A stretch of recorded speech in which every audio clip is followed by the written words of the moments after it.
Kitabul buyu'i wa ghairiha minal mu'amalati.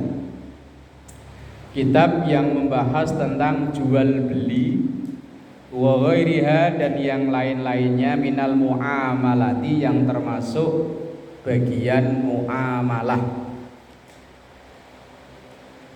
Fikih atau hukum Islam itu kan terbagi-bagi.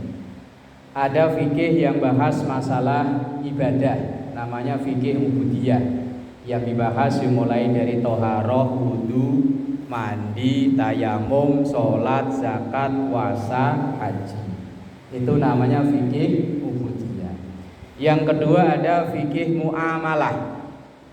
Fikih muamalah itu fikih yang bahas tentang orang jual beli, sewa menyewa, kemudian orang patungan bisnis, itu apa namanya?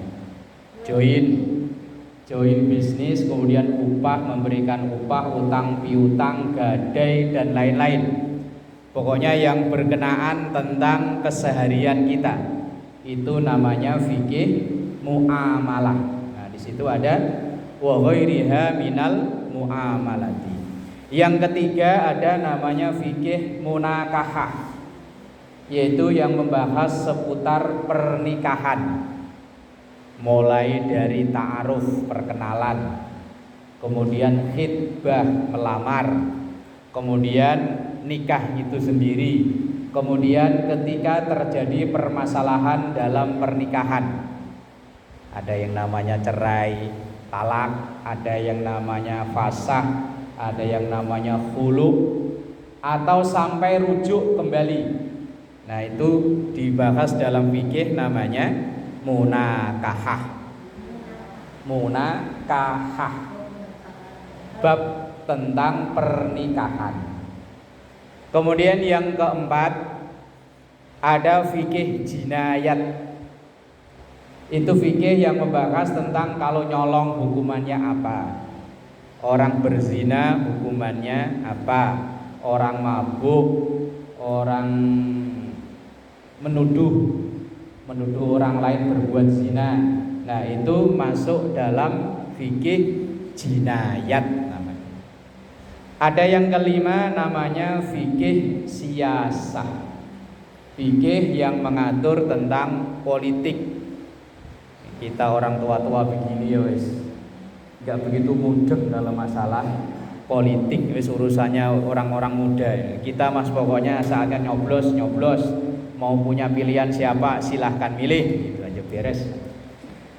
Lah sekarang yang kita ngaji ini adalah fikih muamalah, fikih yang berkenaan tentang kalau kita jual beli dalam Islam itu bagaimana, kalau kita sewa menyewa, kalau kita utang piutang, kalau kita join bisnis, atau kita memberikan modal pada orang lain untuk dagang, untuk bisnis dan lain-lain. Lah, itu semua udah diatur dalam Islam.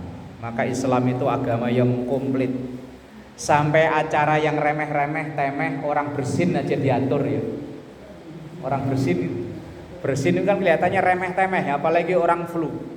Bersin. Apalagi urusan yang besar sampai masalah berbisnis, bertata negara dan lain-lain, semuanya ya tentu sudah diatur dalam Islam. Bismillahirrahmanirrahim. Al-buyu'u, macam-macam jual beli. Salah satu asya'a itu ada 3 perkara. Jual beli itu dibagi menjadi 3. Yang 2 hukumnya boleh, yang 1 hukumnya tidak boleh. Yang pertama, bai'u ainin musyahadatin fajaizun. Tadi kan jual beli itu dibagi menjadi 3. Yang 1 hukumnya enggak sah, yang 2 hukumnya sah. Lah sekarang yang sah itu yang pertama adalah bai'u ainin, menjual sesuatu musyahadatin, yang disaksikan oleh baik penjual maupun pembeli. Ini jual beli yang dari zaman dulu udah begitu caranya. Misalnya beli air minum, ini air minumnya, mana duitnya. Nah ini namanya bay'un musyahadah. Ibu datang ke tukang jualan nasi uduk, kemudian ibu bilang nasi uduk 2 bungkus 10 ribuan. Lah kemudian nasi uduk dikasih, kita ngasih duitnya. Itu namanya bai'u ainin musyahadatin. Jual beli yang barangnya disaksikan oleh dua belah pihak. Iya, pokoknya barangnya disaksikan oleh yang jual dan yang beli. Ibarat yang jual gamis, yo ini barangnya, no silakan saya harga sekian, ibu mau nawar sekian terserah. Dan barangnya disaksikan oleh dua belah pihak, yang jual maupun yang beli. Itu hukumnya jaizun, boleh. Nah nanti yang bahasan berikutnya. Nah ini yang bahasan pertama, ini yang dari dulu orang lakukan kan begitu kan ya. Kalau udah ada barangnya, nah baru. Nah, yes pokoknya kalau orang dulu biasanya, kalau apalagi orang Betawi biasanya yang redo ya, yang redo. Nah, memang prinsipnya orang jual beli itu harus antarodin, yang jual dan yang beli saling ridho, biar berkah. Lah kalau jual beli tapi ada keterpaksaan, ya udah deh, itu berarti kan terpaksa ya. Udah tawar-tawaran alot, ujung-ujungnya ya udah deh. Misal ada yang ibu beli gamis, ini gamis berapa? 300. Kemudian ibu nawar, biasanya kalau buka harga 300 nawar berapa Bu? 100. Ya umpama lah ya 100, wah belum bisa. Akhirnya udah tengah 150 ya. Lah kemudian yang jualan kok ya udah deh, berarti itu kan ada rasa terpaksa. Kalau ya udah, kalau nggak ada dehnya loh, ya udah berarti kan ikhlas.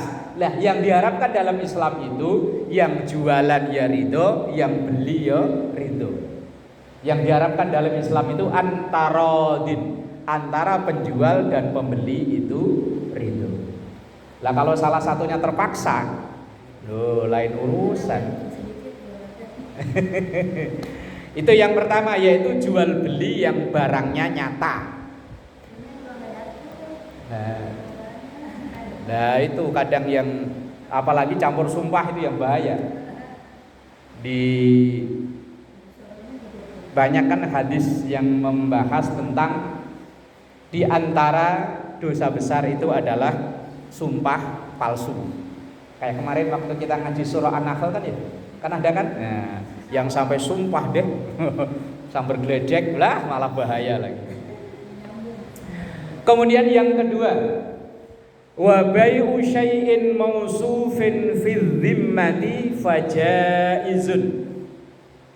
Wa bai'u syai'in, dan menjual sesuatu mausufin yang hanya disifati atau disebutkan ciri-cirinya, fi dhimmati yang ada dalam tanggungan penjual, fajaizun, maka hukumnya boleh. Lah inilah orang yang jual beli online sekarang. Kita kalau beli kerudung itu kan belum melihat kerudungnya kan, tetapi oleh penjual udah dikasih tahu ini kerudung modelnya, saya nggak ngerti model kerudung ya. Model lah, maunya modelnya apa gitu lah. Kemudian warnanya merah apa, kemudian ukurannya sekian, bahannya ini, terus apa lagi? Saya nggak ngerti kalau masalah kerudung ini masalahnya.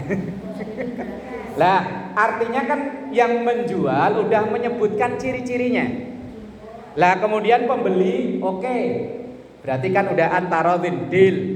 Lah itu namanya menjual barang tetapi hanya sekedar barangnya belum ada, tetapi udah disebutkan ciri-cirinya. Lah ini kadang-kadang wong namanya belum lihat barang secara fisik, yo kemungkinan untuk kecewa itu kadang ada. Loh ini saya sendiri Bu beli jam untuk musola. Ngelihat ya yang saya sebenarnya saya yang salah. Sebetulnya di situ ada tulisannya, deskripsi kan ada kan ya. Jam itu ukuran panjang sekian, lebar sekian, tebel sekian, berat sekian. Enggak saya baca. Ngelihat modelnya bagus, kelihatannya cakep, asal beli. Asal klik aja. Begitu datang dalam bayangan saya karena mau ditaruh di musola kan yang gede. Begitu datang kecil. Segede Quran ini loh. Ya, begitu saya buka lagi, awalnya saya mau protes, maksudnya kok kecil. Begitu saya lihat, ya saya yang salah. Saya nggak ngelihat ini panjangnya sekian, lebarnya sekian, beratnya sekian, hanya ngelihat modelnya. Ya berarti yang saya kan saya, bukan penjual. Lah kalau jual beli seperti ini fajaizun juga boleh. Yang penting fidzimmah, yang ditanggung dijamin oleh penjual. Penjual udah dijamin pokoknya kualitasnya bagus. Terus pokoknya pengiriman ya insya Allah pleset ya sehari-sehari wajar lah ya. Kadang namanya kurir itu ya ada kendala di jalan. Lah kalau model seperti ini hukumnya boleh. Kalau yang pertama tadi emang udah jelas barangnya. Yang kedua barangnya nggak ada, tetapi dijamin oleh penjual dengan menyebutkan ciri-cirinya. Lah rata-rata sekarang orang jual beli online kan yang kedua ini ya. Entah ibu beli baju, beli sekarang kadang tutup panci aja bencinya lewat online oh ya. Ya COD. Tapi kan udah disebutkan kan gambarnya kayak seperti itu, warnanya, ukurannya, beratnya, terus sampai beratnya jadi timbang loh, tutup panci ditimbang. Ini karena yang bertanggung jawab menjamin barang itu adalah penjual. Kalau pembeli nggak cocok, lah nanti ada namanya khiyar. Nanti bahasan belakang, khiyar itu antara jadi beli atau membatalkan pembelian. Barang udah dibeli, tetapi ada perjanjian kalau nggak cocok barang boleh kembali. Itu namanya khiyar, nanti di bab belakang. Kemudian idza wujibat as-sifatu, apabila dijumpai ciri-ciri barang tersebut ala ma wusifa bihi, cocok dengan barang yang memang dijelaskan itu. Kalau memang dia bilangnya beratnya misalnya sekilo, ya bener sekilo. Panjangnya 50 cm, ya bener 50 cm. Lah itu yang bertanggung jawab adalah penjual. Kalau nggak cocok, pembeli boleh, tapi nanti ada akad namanya akad khiyar. Khiyar itu memilih menjadi deal jual beli atau membatalkan. Kemudian yang ketiga, ini jenis jual beli yang enggak boleh. Wa bai'u ainin, menjual sesuatu ghaibatin yang gaib, yang enggak jelas. Misalnya, ini saya mau jual burung, burungnya mana? Ya masih terbang sono. Nah, masih belum jelas. Lah ini jual beli yang tidak boleh. Termasuk dulu yang dikritisi para kiai-kiai di kampung itu. Kalau di kampung saya kan petani tebu. Lah tebu itu baru tingginya segini, belum jelas nanti jadi tebu bagus apa enggak, tapi udah dijual. Ijon kalau orang dulu bilang ya. Kalau orang Jawa ijon, kalau orang Sunda naon ya? Enggak tahu ya. Misalnya jual buah, tapi belum kelihatan buahnya, baru kembang. Ibarat mangga ya baru kembang. Ibarat dulu kalau di kampung saya tebu, tapi belum jadi tebu, tingginya baru segini. Belum kelihatan tebu, masih daun-daunnya doang. Kalau orang kampung saya dulu bilangnya ijon. Jual mangga tapi belum kelihatan mangganya, masih baru kembang. Jual jambu, jual apalah pokoknya yang belum kelihatan jambunya, belum kelihatan mangganya. Lah kan bisa jadi rontok, bisa jadi kena ulet semua. Yang tebu tadi bisa jadi kalau kekeringan ya mati. Lah ini namanya bai'u ainin ghaibatin, menjual barang tapi barangnya kita sendiri nggak tahu, yang jual aja nggak tahu, apalagi yang beli. Ya goib, namanya goib. Ya kayak tadi mau jual burung tapi burungnya masih lepas. Kalau di daerah saya di Bojong itu biasanya orang jual ikan. Jual ikan tapi diempang, bukan ikannya udah diangkat, masih diempang loh. Masih diempang. Masih diempang, itu kadang dilempar pakai makanan, kelan kelihatan, ya udah saya berani sekian. Ya kan ya untung-untungan ya. Bisa jadi belum sempat dipanen, banjir besar, hilang semua ikan. Lah ini namanya bai'u ainin ghaibatin. Jual beli yang kita sendiri yang jual nggak tahu, apalagi yang beli. Kecuali kalau memang ada keahlian khusus yang hampir bisa memastikan. Memang dia itu udah ahli ikan bener lah pokoknya, begitu melihat empang dilemparin ikan, wah ini berapa kintal. Dan taksirannya itu nggak meleset jauh. Lah berarti kan udah ada ilmu namanya, udah bisa dilihat oleh dia, pengalaman. Lah ini yang nggak boleh itu orang yang nggak ngerti sama sekali, ikut-ikutan, untung-untungan. Nah ya kalau di kampung saya dulu namanya ijon tadi itu mangga, yang sering di kampung saya dulu mangga, terus tebu, karena petani di kampung saya rata-rata petani tebu. Lah itu rata-rata ijon. Lah begitu udah kesini mulai pada ngaji, sistemnya bukan ijon tapi pinjeman. Petani kan udah misalnya modal kehabisan, ya udah yang calon beli misalnya saya pinjemin duit. Nah, tapi nanti jualnya jangan ke orang lain. Tapi harganya ya ditentukan nanti kalau tebu sudah gede. Tapi untuk perawatan, beli pupuk, untuk bersihin rumputnya, biayanya dari saya misalnya. Tapi nanti jualnya ya ke saya. Misalnya tanam modal dulu, tapi harganya ditentukan nanti, bukan ditentukan sekarang. Setelah sudah jelas tebu kelihatannya, mangga ya udah kelihatan mangganya, biar nggak termasuk bai'u ainin ghaibatin, jual barang yang penjualnya sendiri nggak tahu. Lam tusyahad, yang tidak bisa disaksikan oleh kedua belah pihak, yang tidak diketahui kedua belah pihak. Dan kadang ini kalau para pemain itu bisa loh, tanah yang belum jelas kepemilikannya kadang udah dijual. Itu daerah saya kasusnya itu sertifikat tumpang tindih banyak, daerah Rorotan banyak kesono itu kasus yang sampai masuk penjara ya nggak kehitung.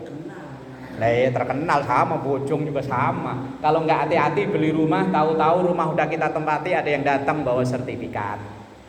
Ketika diurus ke kelurahan, lurahnya, waduh mohon maaf tahun itu saya belum menjabat jadi lurah. Lah terus kita ngadu ke siapa? Ngadu ke camat. Lah sama, saya belum menjabat itu tahun itu.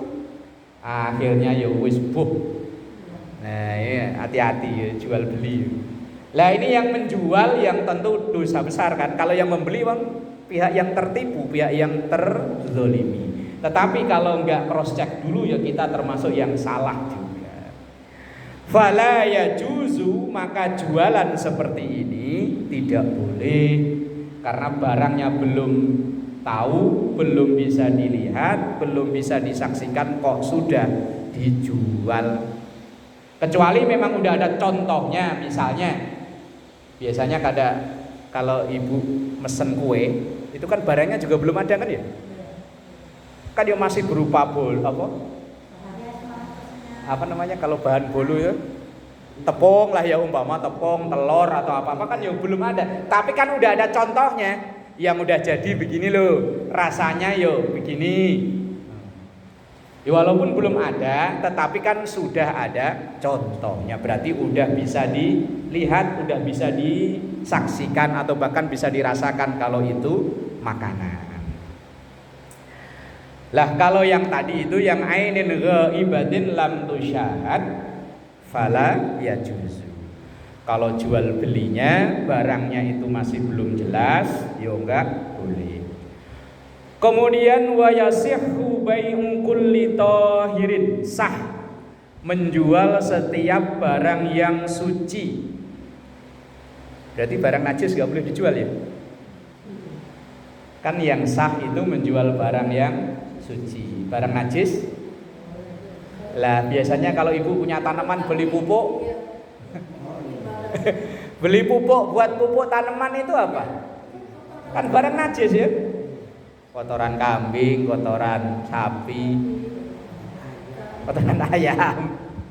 Campur jadi satu, bisa jadi kotoran orang mungkin. Buahnya manis. Iya, buah mah tetap manis. Lah ini yang jadi persoalan di sini kan wayasihu dan terhitung sah. Bai'u kulli tahirin, menjual atau membeli sesuatu yang suci. Lah kalau yang najis, nah dulu bapak saya itu kan miara sapi. Lah kotorannya itu kan di belakang rumah itu kan kadang sampai menggunung. Lah kalau musim kemarau itu banyak yang nyari buat pupuk tebu. Iya itu diambilin.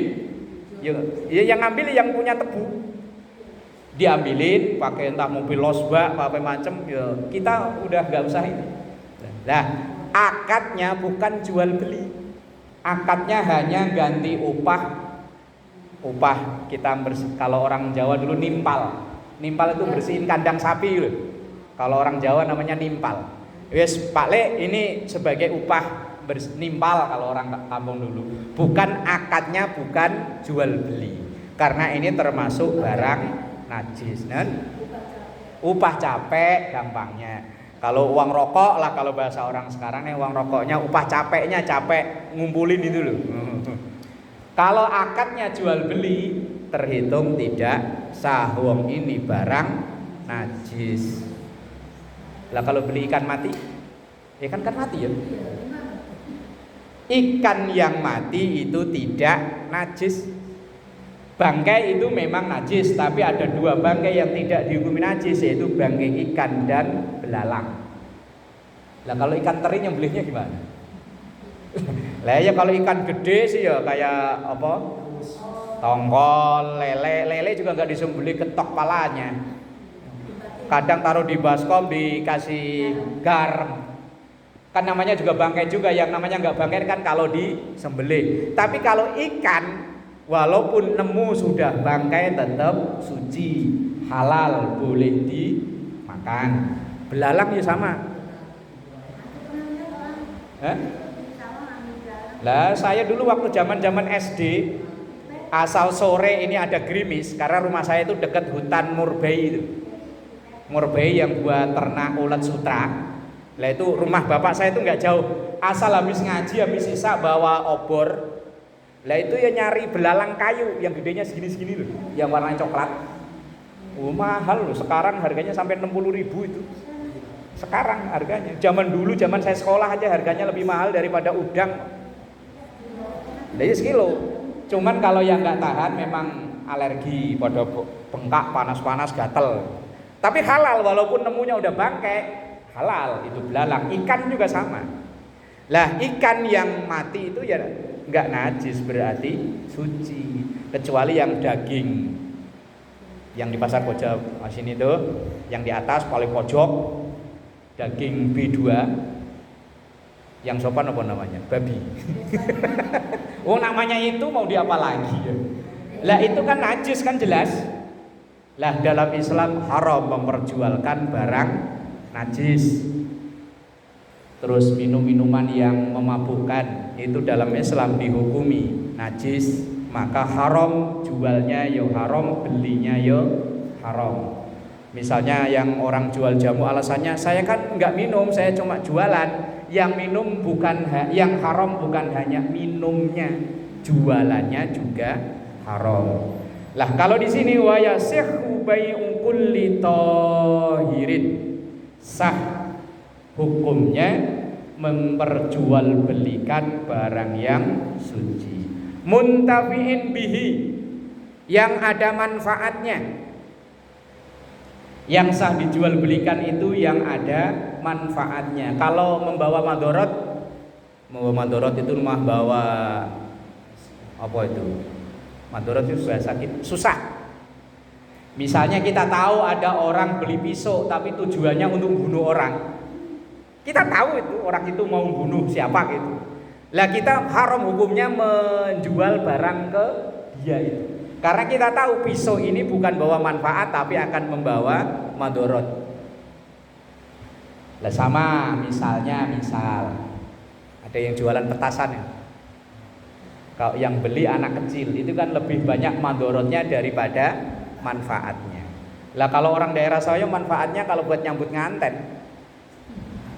Nah, ya kalau udah nganten datang, kadang kalau yang keluarga nganten jantungan ya pingsan di situ.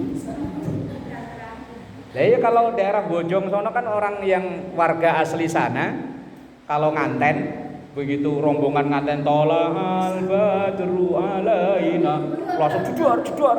Yang keluarga jantungan kan pingsan di situ. Lah kalau pecasan cuma satu katanya kurang keren. Kalau kata orang sono itu sampai direntengin dari pohon bambu paling atas sampai ke bawah. Itu katanya keren. Kalau yang resiko yang jantungan. Maulid juga sama sekarang kalau penceramah datang sambut pakai petasan. Kalau penceramahnya jantungan nggak jadi ceramah.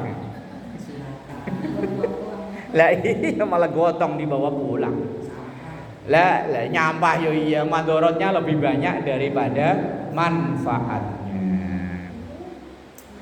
Mamlukin yang boleh dijual itu yang milik kita atau orang yang memasrahkan ke kita. Nah ini nih, boleh barang yang boleh kita jual itu adalah yang milik kita atau punya orang lain tapi dipasrahin ke kita. Bu, ini dagangan titip ya, tolong biasanya kan ada ya ibu-ibu bikin kue titip ke warung gitu ya. Nah dari saya 2.000 terserah mau jual berapa. Nah ini mamlukin walaupun itu bukan milik kita tetapi dipasrahkan oleh pemiliknya kepada kita. Lah kalau kasus tanah tadi itu bukan milik siapa, bukan milik dia, bukan dimasrahin ke dia, dijual. Lah iya di apa namanya? Apa ya namanya itu? Calo. Bukan punya dia, bukan punya orang lain yang dipasrahin ke dia tapi dijual. Enggak sah jual belinya. Kalau kita tahu ya nggak boleh, tapi kalau kita nggak tahu namanya ya ketipu kita. Tapi kalau kita tahu itu bukan miliknya dia kok dijual mentang-mentang harganya murah. Nah justru malah kadang kalau kita beli barang kok harganya di bawah standar itu malah mencurigakan. Ini pernah ada kasus masalah motor. Misalnya motor itu pasaran 10 juta. Lah itu ada penawaran di media online itu cuma 6 juta. Lah dia tergiur, motor tahun sekian dengan kondisi fotonya masih sekian, kok cuma sekian. Akhirnya begitu dibeli ternyata surat-suratnya palsu. Begitu surat palsu dilacak polisi, akhirnya dia dituduh sebagai penadah, ya ikut dibawa ke kantor polisi. Walaupun akhirnya ya dibebasin, cuman kalau udah dibawa ke polisi kan keluarga deg-degan.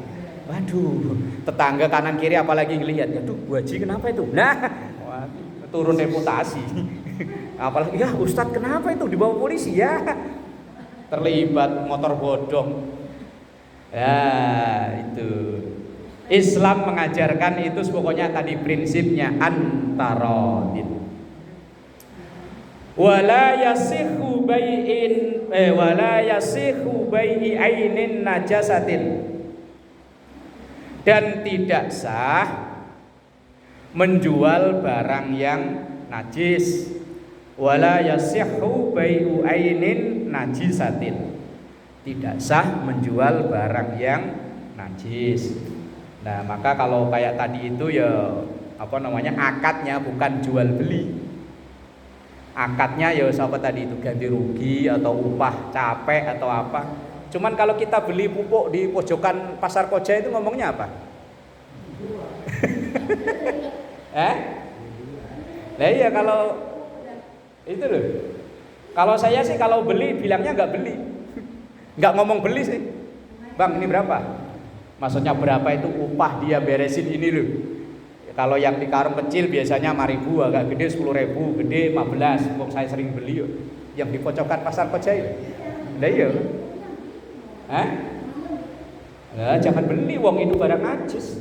Yes, pokoknya bang ini berapa? Berapa itu maksudnya kita dalam ada maksud ini ongkos beresin ngarungin ini berapa? Kalau beli wong, jangan bilang beli wong itu barang najis. Nah, ya jangan beli wongnya. Hanya merubah akadnya saja.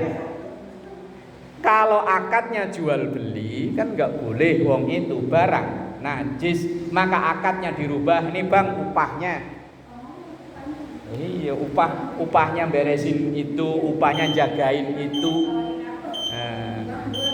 Lah kalau kemarin belum ngaji yo nggak tahu yo nggak popo, namanya orang nggak tahu. Yo besok kalau misalnya buat pupuk di depan rumah, akadnya jangan jual beli, akadnya bang berapa ini 5.000 nih, berapa itu maksudnya berapa ongkosnya, jangan ya boleh aja, boleh aja. Berapa bang? 5.000, 3.000 ya? Ya kalau dia iya tapi kan saya jual ya. Kalau ada kata jual ada beli berarti jual beli. Nah ini kita mengakadkannya, hanya dirubah akadnya saja, dirubah omongannya. Karena omongan ini kan bisa sama kayak kita ngasih duit, kalau ini ngomongnya bayar utang ya bayar utang, kalau ngomongnya sedekah yo sedekah jadinya. Lah kalau ini ngomongnya bang ini berapa? Berapa itu maksudnya tadi upahnya jagain itu, upahnya beresin, upahnya ngarungin macam-macam. Ya enggak usah. Ya enggak usah ya bos bang ini. Misalnya kayak ibu tadi nawar, ini berapa bang? 10.000, 7.000 ya. Nah, kalau abangnya ya udah deh, udah kan kasih aja, nggak usah saya beli ya. Lah kalau tanamannya, lah iya tanamannya barang suci. Lah kalau apa tadi itu? Wah pupuknya kan dari kotoran kambing, kotoran sapi, ya bisa jadi kotoran ayam, bisa jadi kotoran orang juga kali ya. Kan dari got dikeduk. Nah iya.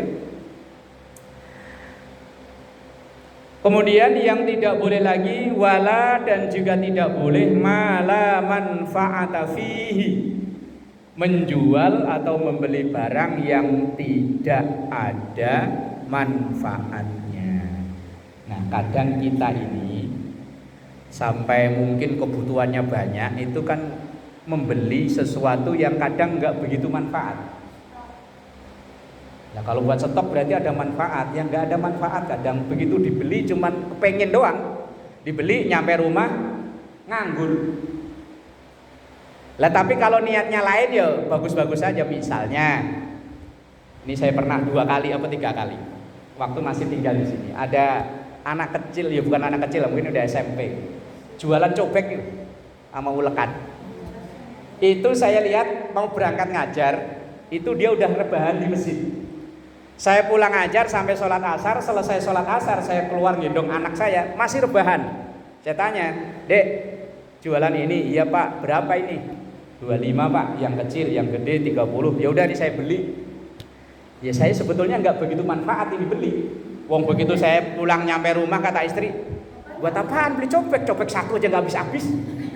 Saya niatnya beli nolong dia.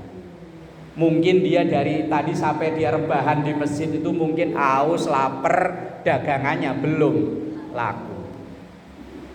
Belum lama di rumah itu ada aki-aki sama cucunya perempuan bawa sepeda jualan sapu lidi. Ya pas kebetulan saya lagi tahu di teras apa sapu. Ya kong, sapunya berapa? Ini 15, ini 20, yang ada gagangnya 25 kata dia. Ya udah saya beli kong, atuh. Ya istri sama lagi ngomong-ngomong, itu masih bagus, biarin mungkin niatnya nolong dia. Besoknya datang lagi. Pak, beli lagi sapu enggak? Kong kemarin belum dipakai tuh kong. Tapi ya udahlah, enggak apa-apa, saya beli satu lagi buat di musola, saya bilang. Niatnya kita beli bukan untuk dimanfaatin, tapi niatnya nolong. Mungkin ada orang itu lebih terhormat dagangannya dibeli daripada dikasih. Ini saya pernah lagi pergi sama temen di mobil. Waktu dari Kelapa Gading mau nyebrang Rawamangun, jalan apa Cempaka Putih apa pokoknya disitulah plas lampu merah. Itu ada orang jualan air minum, mohon maaf kakinya yang sebelah pincang, pakai tongkat. Harga minuman kan cuma 2.000 yang kayak begini nih. Ya saya beli 2. Uang saya 20. Saya bilang, "Pak, yaudah kembaliannya buat Bapak." Malah dia marah. "Mas, saya nggak minta-minta, saya jualan air. Kalau saya jualan itu 4.000, ya saya kembalian 16.000. Batin saya, ini jarang nemu orang begini nih. Kadang orang waras saja pura-pura pincang, pura-pura buta. Ini ide asli dia. Pakai celana pendek. Nah, pakai celana pendek, maksud saya uang saya yang 20, ya udah kembaliannya. Malah nggak mau, tetap dia kembaliin 16.000. Yang buta kalau malam itu kan yang Palembang mana. Lah kita beli walaupun mungkin kita nggak begitu suka itu kerupuk, kita niatnya sedekah ke dia. Nah kerupuk yang kita beli bisa kita kasih ke siapa yang suka. Pernah tuh siapa yang melatih Marawis tuh, si Hamzah. Sendal yang dari ban itu. Yang sendal dari ban itu yang jualan aki-aki, udah hampir maghrib masih banyak. Nah katanya, "Ya, pengen pintu surga kebuka nggak?" "Apaan?" "Tuh sendal beli," kayak gitu. Akhirnya yo dibeli 25.000. Padahal yo seneng nggak seneng wong sendal ban itu loh. Sendal ban yang dipotong.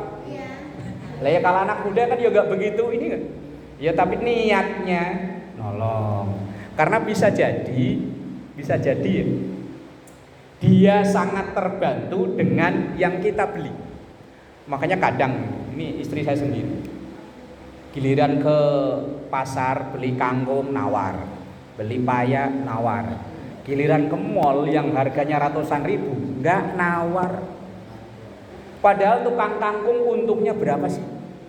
Tukang paya untungnya berapa? Lah yang di mall itu untungnya udah banyak, kita nggak nawar.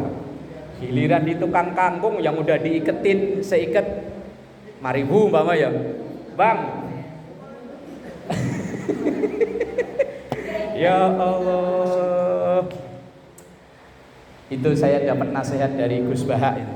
Beliau bilang begini, "Anak saya kalau minta jajan, saya beliin walaupun nggak dimakan."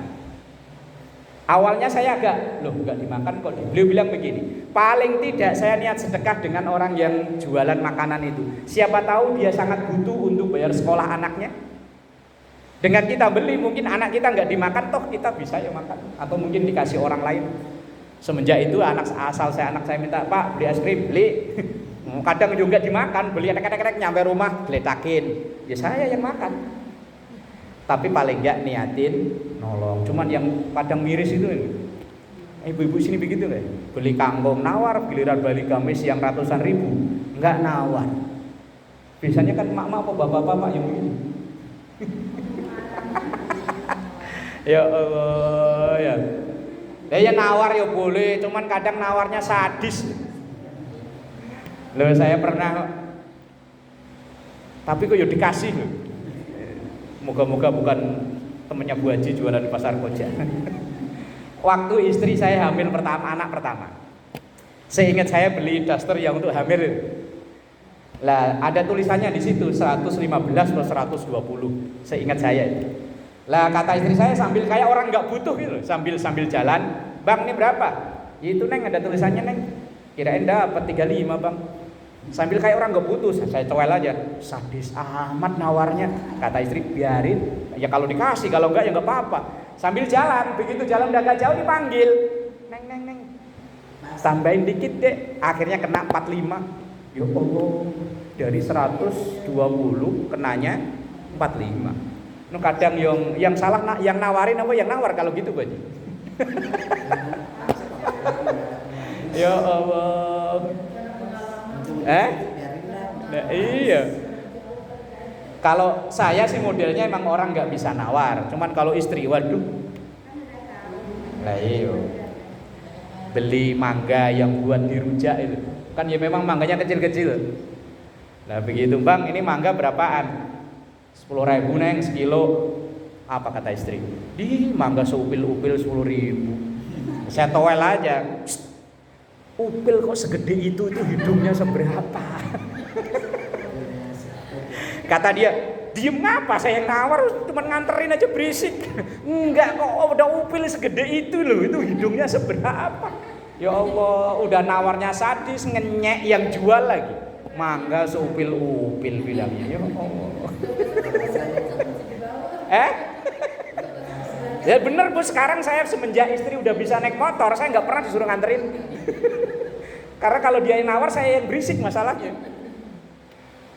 Beli baju di Islamic, di ujung sebelah sini itu buka harga 80 beberapa baju anak-anak, ditawar 45 berapa nggak dapet. Pindah ternyata harganya sama. Akhirnya ya balik ke situ-situ juga. Ya Allah, dari tadi kek. Emang begitu ya? Ya makanya. Iya, ini semuanya perempuan begitu apa ya cuman orang rumah doang ya? Jadi kalau mau beli barang itu prosesnya begini loh. Sampai pusing baru balik ke awal lagi. Lah kalau saya kan pokoknya yang dituju itu udah ada barangnya, udah bayar. Toh bedanya ya paling 15.000 10.000. Udah bedanya 5.000, bayar parkir aja udah berapa kali. Udah tekor kan? Nah, ya Allah. Wes, tapi yo itulah seninya orang keras pasar tradisional yang ada jual beli tawar menawar. Kalau di mall kan nggak ada seninya. Asal cuma lihat, kita dibohongin lagi sama diskon. Diskon 50%, padahal harga ditaikin dulu baru didiskonin. Wala ma la manfaata fihi, dan termasuk tidak boleh memperjualbelikan barang yang tidak ada manfaatnya. Faslun wallahu a'lam bis-shawab. Al-Fatihah. A'udzu billahi minasyaitonir rajim. Bismillahirrahmanirrahim.